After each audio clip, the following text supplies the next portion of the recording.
Jadi kita akan membahas salah satu fungsi sistem regulasi tubuh selain dari sistem saraf yang kita sebut adalah suatu sistem hormon.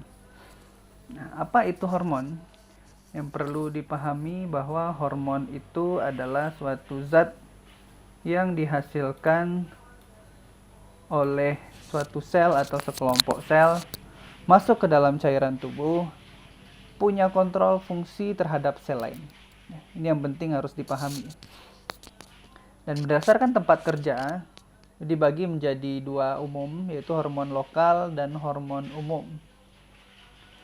Apa maksudnya hormon lokal? Hormon yang bekerja di sekitar tempat sekresinya saja. Masuk ke cairannya, mungkin cairan interstisial di sekitarnya. Dan dia punya efek lokal. Sementara yang disebut dengan hormon umum, dia akan disekresikan oleh organ spesifik, kemudian dia masuk ke dalam aliran darah, bekerja di tempat yang jauh. Yang sebagian besar yang akan kita bahas terutama mengenai sistem hormon di sini adalah hormon umum ini. Dan nanti hormon umum ini dibagi lagi menjadi dua. Apakah yang dia punya efek umum, bisa bekerja di semua sel, punya reseptor di semua sel. Contohnya adalah growth hormone, hormon tiroid, dan yang hanya bekerja di efek di lokal. Jadi yang efek lokal ini artinya hormon tersebut dia hanya bisa bekerja di sel-sel target yang punya reseptornya masing-masing. Sebagian besar hormon adalah hormon umum efek lokal. Karena yang hormon umum efek umum itu hanya ada dua, yaitu growth hormone dan tiroid. Kita ketahui untuk hormon pertumbuhan itu berguna untuk proses pertumbuhan, diferensiasi sel, jaringan, dan sebagainya. Hormon tiroid itu berfungsi untuk mengatur metabolisme tubuh yang juga diperlukan oleh semua sel. Sementara sebagian besar hormon adalah hormon lokal yang hanya bekerja di sel target. Contoh epinefrin dia dia bekerja ke kelenjar adrenal ke berbagai organ. ACTH dihasilkan oleh adenohipofisis, nanti akan bekerja ke korteks adrenal. Estrogen ataupun progesteron dihasilkan oleh ovarium, bekerja ke organ seks. Juga ada hormon lokal, ada beberapa contoh yang sebenarnya konsepnya tadi dia dihasilkan oleh suatu sel atau jaringan, bekerja di tempat di dekatnya, masuknya ke dalam cairan-cairan interstisial di dekat sel tersebut. Yaitu contoh asetilkolin di ujung akson motorik ke mioneural junction ataupun preganglion ke postganglion. Norepinefrin dari ujung akson simpatis ke sel di dekatnya, kemudian sekretin, sel-sel duodenum, sel pankreas, dan kolesistokinin. Ini adalah contoh-contoh hormon lokal yang mungkin tidak banyak kita bahas di kuliah kali ini. Nah, ini kalau kita lihat lokasi anatomis kelenjar endokrin dalam tubuh, ada proses hipotalamus di paling atas yang merupakan master of the gland yang sama-sama kita pahami. Kemudian ada kelenjar hipofisis yang juga pengatur nanti yang kita sebut namanya aksis hipotalamus hipofisis. Ada kelenjar pineal yang menghasilkan melatonin, mengatur waktu siklus sirkadian siang dan malam. Kemudian ada kelenjar tiroid, kelenjar paratiroid, kelenjar timus, pankreas, ginjal sendiri, kelenjar adrenal, adipose tisu, usus halus, ovarium, dan testis. Masing-masing punya fungsi sendiri-sendiri dan hormon tersendiri yang dihasilkannya. Nanti akan kita bahas lebih detail mungkin di kuliah berikutnya, terutama untuk organ-organ yang di bawah. Untuk hipotalamus dan hipofisis akan kita bahas pada kuliah kali ini. Seperti sudah saya bilang tadi bahwa hormon ini adalah salah satu konsep fungsi regulator sistem tubuh selain dari sistem saraf. Bersama-sama dengan sistem saraf, dia bisa menghasilkan suatu proses regulasi yang sangat baik. Contohnya gimana? Keadaan hipoglikemi itu bisa dideteksi oleh hati dan otak yang punya reseptor terhadap keadaan hipoglikemi. Jadi sensornya atau reseptornya dikenali oleh sistem saraf di hati dan di otak. Kemudian, ketika sensor ini dikenali, dia akan aktivasi sistem saraf pusat yang kemudian sampai ke otak akan hasillah efektor, seperti mungkin sudah dijelaskan oleh Dr. Vika pada konsep homeostasis ya. Efektornya itu berupa apa? Berupa peningkatan aktivitas untuk meningkatkan kadar gula darah melalui peningkatan aktivitas simpatis atau norepinefrin melalui pemecahan glikogen, aktivasi dari hipotalamus, adenohipofisis terutama mengeluarkan growth hormone, aktivasi adrenal menghasilkan kortisol, dan pankreas menghasilkan glukagon. Ini contoh lain bagaimana koordinasi antara sistem saraf dan sistem hormon saling bekerja sama dalam mengatur fungsi tubuh.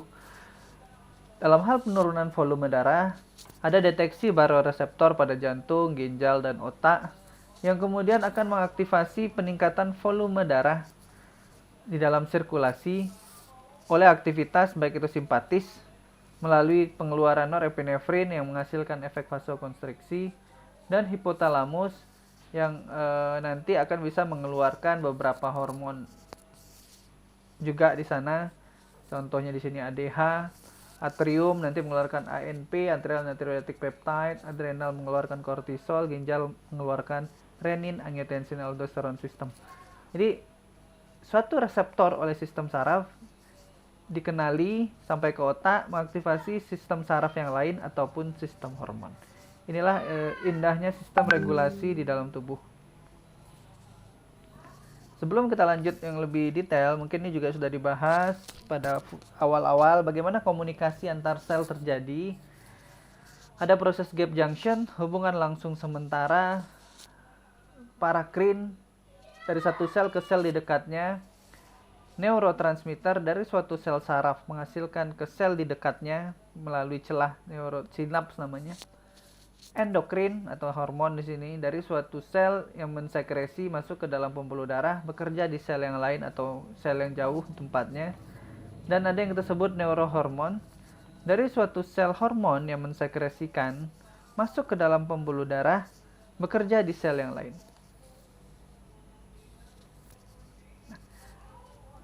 Berdasarkan jenis kimiawi, sebenarnya hormon itu bisa dibagi menjadi 3 secara umum.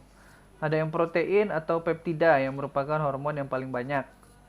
Steroid dan derivat asam aminotirosin. Kenapa penting ini membagi jenis kimiawi hormon? Karena sama-sama kita pahami bahwa hormon yang sifatnya jenis kimianya adalah protein atau peptida, dia membutuhkan reseptor di luar sel, di permukaan membran sel. Karena dia tidak bisa menembus membran sel lipid bilayer. Sementara hormon steroid ataupun hormon derivat asam aminotirosin, dia bisa menembus membran sel sehingga reseptornya bisa berada di dalam sitoplasma ataupun di nukleus. Nah, nanti aktivasinya pun juga akan berbeda yang akan nanti saya tampilkan. Apa saja contoh hormon protein atau peptida? Ada insulin, growth hormone, prolaktin, oksitosin, dan beberapa hormon yang lain.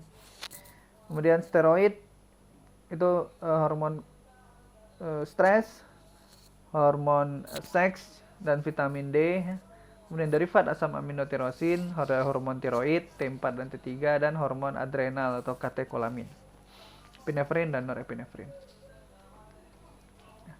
Ini yang saya jelaskan tadi, bagaimana hormon steroid dan hormon derivat asam aminotirosin tadi, yang tiroid terutama, bisa melewati membran sel secara langsung karena sifatnya nonpolar dan lipofilik.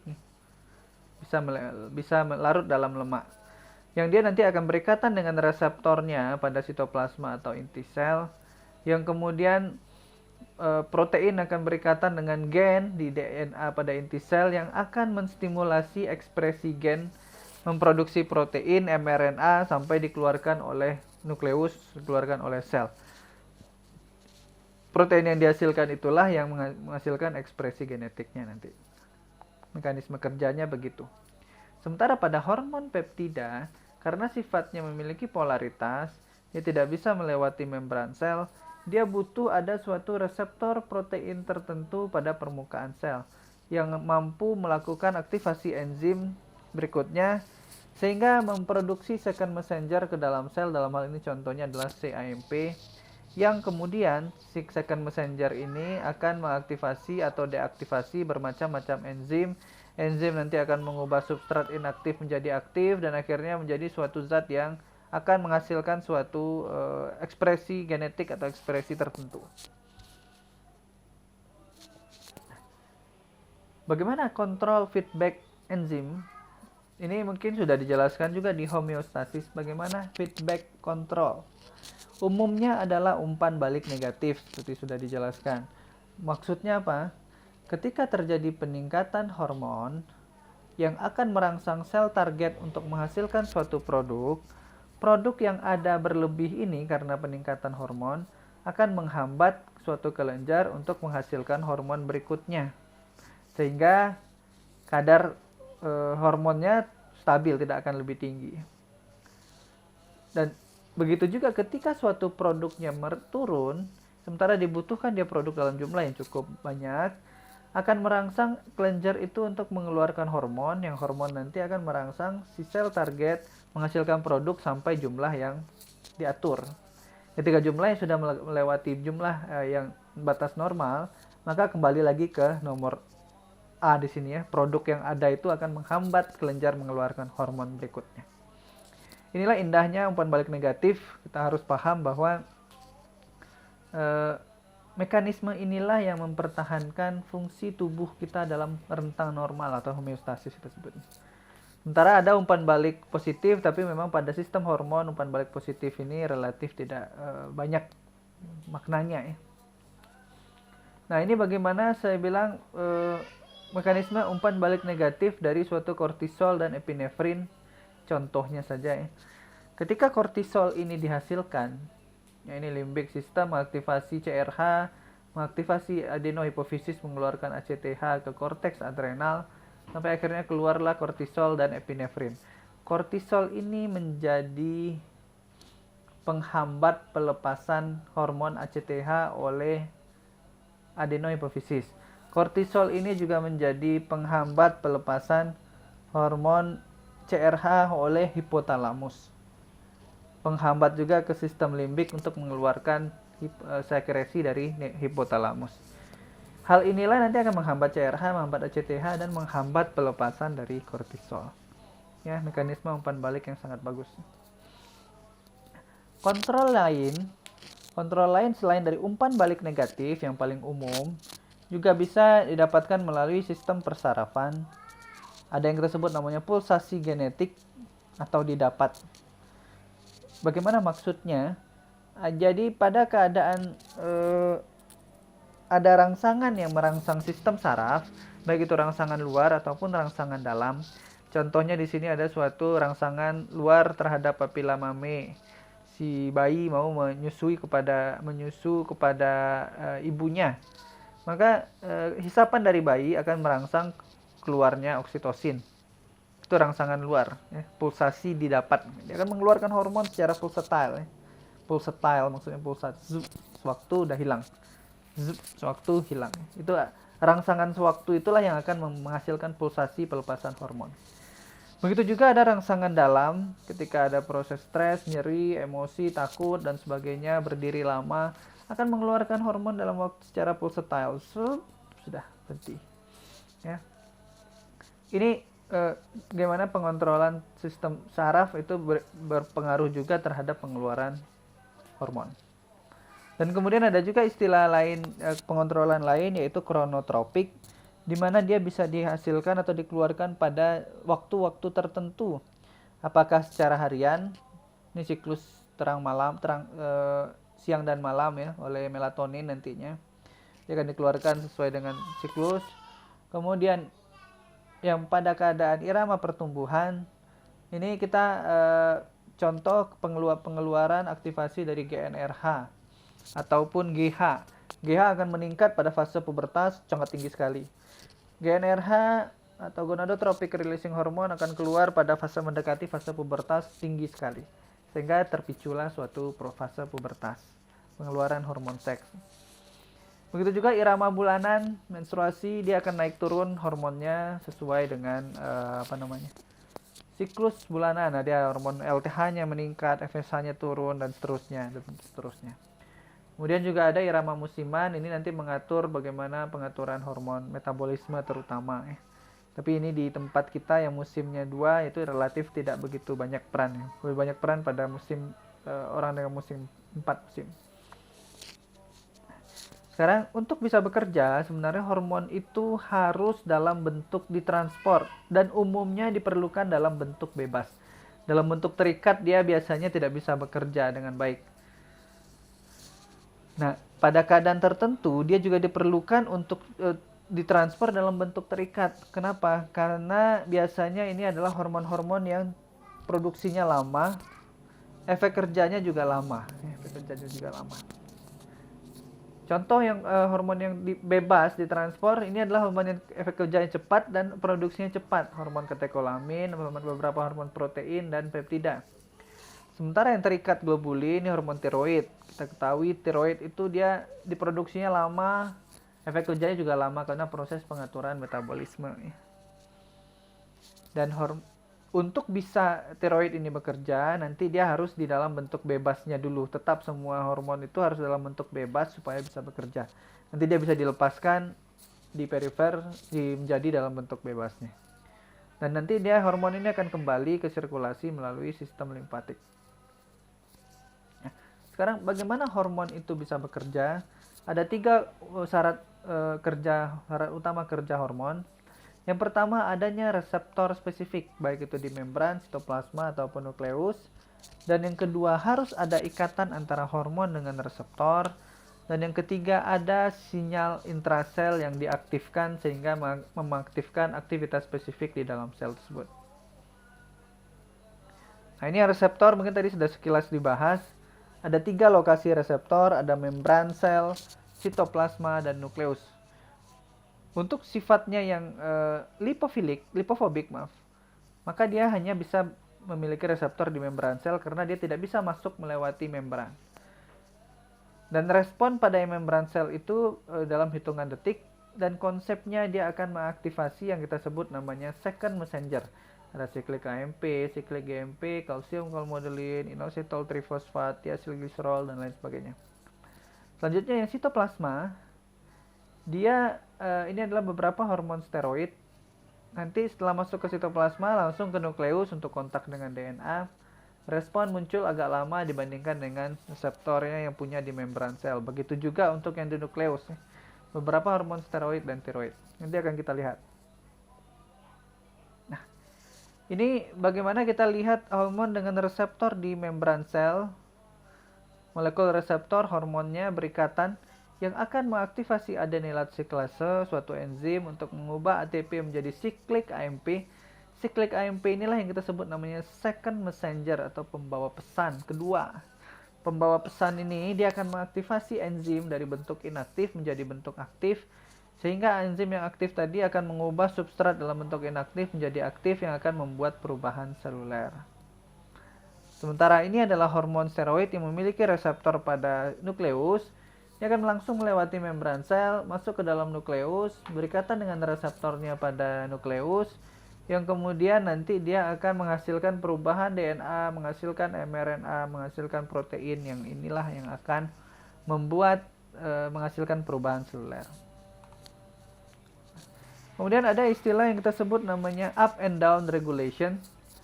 Down regulation adalah penurunan efek dari hormon melalui aktivasi, melalui turning off beberapa reseptor yang aktif dari hormon tersebut. Sementara up regulation adalah peningkatan efek hormon dengan menghidupkan beberapa reseptor yang inaktif, sehingga aktivitasnya akan meningkat, sini aktivitasnya akan menurun. Nah, tadi syarat kerja dari hormon. Sekarang ketika hormon itu sudah bekerja, apa saja faktor-faktor yang menentukan seberapa kuatnya, seberapa hebatnya kerja hormon tersebut? Ada 5 komponen, mulai dari kadar hormon. Makin besar kadar, makin kuat kerjanya. Jumlah reseptor, makin banyak reseptor yang aktif, makin kuat, makin besar kerja hormon. Kontak hormon reseptor, makin lama kontaknya, intervalnya makin cepat dan sedikitnya itu makin kuat kerja hormon. Keadaan intrasel ini penting dipahami juga, karena tadi seperti sudah kita lihat kan bahwa hormon yang tadi berikatan dia akan mengaktifasi enzim, mengaktifasi substrat jadi aktif, mengakibatkan perubahan seluler. ketika keadaan intrasel enzimnya sedikit, maka hormonnya ketika sudah banyak pun dia nggak akan bisa mengakibatkan perubahan sel. Substratnya tidak ada juga nggak bisa mengakibatkan perubahan sel. Ya, ini yang kita pahami tadi konsepnya. Ketika pada orang dengan malnutrisi, di mana enzimnya mungkin kurang, kofaktornya kurang, substratnya kurang, hormon dikasih banyak pun ke dia nggak akan bisa mengaktifkan banyak aktivasi kerja hormon yang berlebih. Kemudian ada hormon lain, hormon antagonis ataupun hormon agonis ya, yang juga nanti akan mempengaruhi kerja hormon tersebut. Nah, nanti kalau kita lihat di dalam grafik, maka hormon itu akan menghasilkan kurva berbentuk sigmoid atau berbentuk S, yang ada 3 komponen utama, yaitu respon minimum, respon maksimum, dan dosis efektif.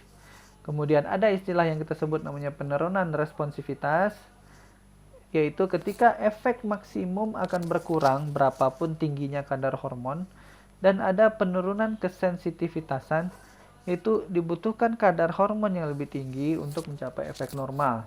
Ini kita bisa lihat di gambar ini. Ini adalah kadar efek minimum. Seminimal pun kerjanya, efeknya berapapun kadar hormonnya, efeknya masih minimum ya. Sampai di sini ini normal, kadar normal, maka dia sudah mulai mencapai dosis efektif ya. Dosis efektif sampai di sini efek maksimum. Jadi seberapapun tinggi hormonnya, efek maksimumnya sudah tidak akan bisa lebih lagi, karena sudah ada kejenuhan dari reseptor ya. Reseptornya inaktif, nggak bisa ditambah lagi karena sudah penuh semua dengan hormonnya. Nah, kemudian ada yang kita sebut penurunan kesensitivitasan, yang tadi dibutuhkan kadar hormon yang lebih meningkat untuk mencapai respon yang sama, dan penurunan responsivitas, yaitu terjadi penurunan respon maksimum dengan pemberian hormon dengan dosis yang paling maksimal. Sekarang bagaimana hormon itu memberikan efek? Efeknya tergantung pada jenis sel target dan mekanisme yang diaktifkan di dalam sel. Ada somatostatin. Somatostatin ini punya 3 efek. 1 hormonnya tapi efeknya 3. Kalau dari hipotalamus ke adenohipofisis, dia sebagai penghambat pelepasan growth hormone atau somatotropin. Kalau sel-sel di otak ke sel otak lain, dia akan mengubah tingkah laku. Sel delta pankreas ke sel beta pankreas akan menghambat sekresi insulin. Jadi satu hormon akan memiliki efek yang berbeda tergantung jenis sel target dan mekanisme yang diaktifkan. Berikutnya kita bahas mengenai aksis hipotalamus hipofisis. Ini yang paling penting ya, memahami hormon itu tidak boleh kalian tidak paham mengenai aksis hipotalamus hipofisis ini. Kenapa? Karena kita sebut hipotalamus itu adalah master of the gland, dialah yang akan mengatur pelepasan hormon-hormon hipofisis. Dan nanti hormon hipofisis ini akan bisa bekerja di sel target dan punya efek-efek mengeluarkan hormon-hormon yang lain. Ini yang harus dipahami bahwa pada hipotalamus, hormon itu disekresi di ujung akson dari neuron, ada sel magna seluler, itu ke neurohipofisis atau hipofisis posterior. Ada 2 hormon yang dihasilkan, yaitu oksitosin dan vasopresin, atau kita sebut antidiuretik hormon. Sama-sama mengandung 9 asam amino, hanya beda pada 2 posisi ya, dan menghasilkan beda kerja. Dan nanti dari neurohipofisis dia akan diantarkan sampai ke aliran darah sistemik, masuk ke aliran darah sistemik. Sementara pada kompleks parviseluler, hormon itu akan disekresikan ke eminensia mediana sampai ke pembuluh portal hipotalamus hipofisial yang diteruskan ke aliran darah lokal ke adenohipofisis. Ada 6 hormon yang dihasilkan: growth hormone releasing hormone, somatostatin, corticotropic releasing hormone, luteinizing hormone releasing hormone atau gonadotropin releasing hormone, prolactin inhibiting dan releasing factor. Hipotalamus itu bagian apa? Bagian diencephalon, mungkin beberapa sudah dibahas juga. Peranan utamanya dalam aksis hipotalamus hipofisis adalah mengontrol pelepasan hormon hipofisis ataupun menghasilkan neurohormon pada hipofisis posterior. Kemudian hipofisis sendiri memiliki terletak pada permukaan inferior hipotalamus, punya dua lobus yang berbeda, yaitu lobus anterior dan lobus posterior. Dan dia nanti akan berhubungan dengan hipotalamus melalui infundibulum. Nanti akan kita lihatkan gambarnya. Hipofisis posterior atau kita sebut istilahnya neurohipofisis karena dia terdiri dari jaringan saraf yang dia akan menghasilkan dua hormon peptida dari sel neurosekretori hipotalamus. Dan akan dilepaskan ketika neuron hipofisis tadi mengalami suatu proses potensial aksi. Ada dua hormon tadi, antidiuretik hormon dan oksitosin, yang perannya sekilas mungkin bahas ini, nanti akan kita bahas lebih detail di kuliah berikutnya. Dia akan meningkatkan reabsorpsi air dari ginjal, menginduksi vasokonstriksi pada arteriol sehingga meningkatkan tekanan darah yang akan terstimulasi oleh kurangnya air dan turunnya tekanan darah. Hormon kedua yang dihasilkan adalah oksitosin yang membantu proses kontraksi uteri ketika melahirkan dan membantu pengeluaran ASI ketika menyusui.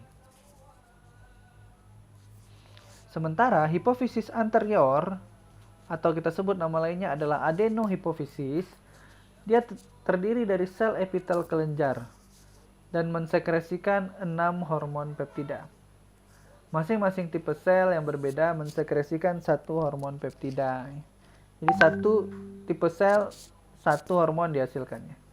Masing-masing berbeda. Apa saja hormonnya?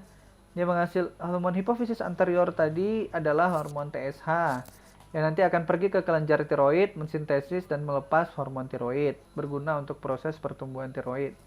Kemudian ada adrenokortikotropik hormon yang nanti akan pergi ke korteks adrenal untuk mengaktifasi korteks adrenal melepaskan glukokortikoid atau kortisol.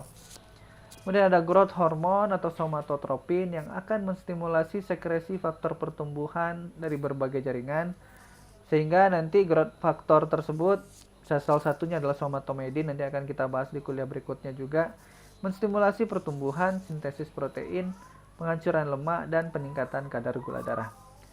Kemudian ada hormon prolaktin yang berguna untuk perkembangan payudara dan produksi ASI selama kehamilan, yang juga mengatur produksi laki-laki dan keseimbangan ion. Kemudian ada hormon luteinizing hormon yang akan diaktifasi oleh gonadotropin releasing hormon yang dikeluarkan oleh hipotalamus. Pada wanita peranannya dalam hal mengatur ovulasi, regulasi hormon seks wanita, dan menginduksi pembentukan korpus luteum setelah ovulasi. Pada laki-laki meregulasi hormon seks laki-laki atau hormon androgen. Sementara FSH atau follicle stimulating hormone itu pada wanita peranannya untuk meregulasi hormon seks wanita dan perkembangan sel telur. Pada laki-laki berguna untuk menginduksi sekresi mediator lokal sel Sertoli yang akan memicu suatu proses spermatogenesis. Nah, bagaimana peran dari hipotalamus? Saya sebut adalah master of the gland. Kenapa? Karena neuron hipotalamus tersebut akan memproduksi hormon pelepas atau penghambat hipofisis. Maksudnya apa? Hormon hipotalamus nantilah yang akan merangsang hipofisis ini untuk mengeluarkan hormon atau menghambat hipofisis mengeluarkan hormon. Yang nanti neuron hipotalamus ini, hormon pelepas penghambatnya akan dilepaskan ke pembuluh darah portal hipotalamo-hipofisial. Ada 6 hormon regulasi hipotalamal itu. Ada TRH atau thyrotropin releasing hormone yang akan menstimulasi pelepasan TSH. Ada corticotropin releasing hormone melepaskan ACTH. Growth hormone releasing hormone membantu melepaskan GH, growth hormone. Somatostatin menghambat pelepasan GH. Prolaktin inhibiting hormone menghambat pelepasan prolaktin, dan gonadotropin releasing hormone yang akan menstimulasi pelepasan hormon seks, FSH dan LH. Nah, ini gambar lokasi dari bagaimana neuron pada hipofisis ya, neurohipofisis dan hipotalamus. Ada 2 nukleus di situ, ada nukleus supraoptikus yang akan menghasilkan vasopresin dan nukleus paraventricularis yang akan menghasilkan oksitosin, yang nanti dia akan dihantarkan dari hipotalamus ke hipofisis posterior, masuklah ke dalam aliran darah sistemik, diantarkan ke seluruh tubuh. Sementara konsep pada hipotalamus ke adenohipofisis atau hipofisis anterior, dari hipotalamus akan mengeluarkan hipofisiotropik hormon atau hormon pelepas atau penghambat hipofisis. Masuklah dia ke dalam pembuluh portal hipotalamus hipofisial, kemudian masuk ke dalam hipofisis anterior. Di hipofisis anterior dia akan masuk ke dalam sel target, apakah mengeluarkan satu jenis hormon tertentu, sehingga dikeluarkanlah hormon adenohipofisis atau hormon hipofisis anterior, masuk ke aliran darah sistemik, masuk ke seluruh tubuh. Ini bagaimana hipotalamus hipofisis aksisnya tadi ya. Konsepnya seperti yang sudah saya jelaskan tadi. Nah, pada adenohipofisis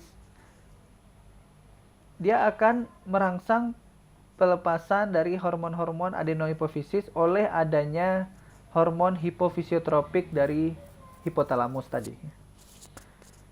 Selnya ada 5 jenis, ada somatotrof yang akan menghasilkan somatotropin, kortikotrof yang menghasilkan ACTH, mamotrof menghasilkan prolaktin, gonadotrof menghasilkan gonadotropin, tirotrof menghasilkan tirotropin, TSH. Ini konsep dari slide terakhir bahwa pada adenohipofisis dia akan menghasilkan hormon-hormon sel dari adenohipofisis masuk ke jaringan tertentu. TSH akan pergi ke kelenjar tiroid menghasilkan hormon tiroid. ACTH akan pergi ke korteks adrenal menghasilkan kortisol. Prolaktin akan pergi ke kelenjar mame dan beberapa organ-organ seks lain, pembesaran payudara dan sekresi ASI. Growth hormone akan pergi ke liver atau jaringan lain menghasilkan somatomedin di sini, menghasilkan pertumbuhan. Dan suatu LH dan FSH pergi ke kelenjar gonad untuk sekresi seks hormon dan produksi sel gamet.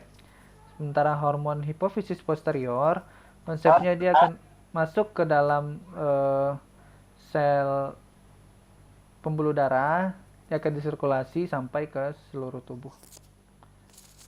Mungkin sekian dari saya terkait kuliah kali ini, mudah-mudahan bermanfaat.